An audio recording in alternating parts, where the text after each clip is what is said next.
عمرك سألت نفسك ليه لما قلبك بينكسر بتحس إن ربنا سبحانه وتعالى قريب منك قوي؟ هقولك على السر. لأن في لحظة انكسارك ربنا بس هو اللي بيفضل معاك وبيحس بيك وبالوجع اللي انت بتمر بيه، لكن الناس اللي حواليك هتسيبك وهتخذلك ومش هتهتم بوجعك وألمك.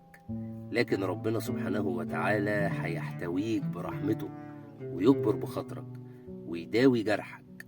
الخلاصة، ربنا سبحانه وتعالى مش بيكسر قلبك، لكن بيكسر الغلاف اللي كان منعك تشوف ربنا بقلبك. وده مش عقاب، دي رحمة من ربنا سبحانه وتعالى بس متغلفة بألم. فنصيحتي ليك، لو اتكسرت اجري على ربنا وهو هينور لك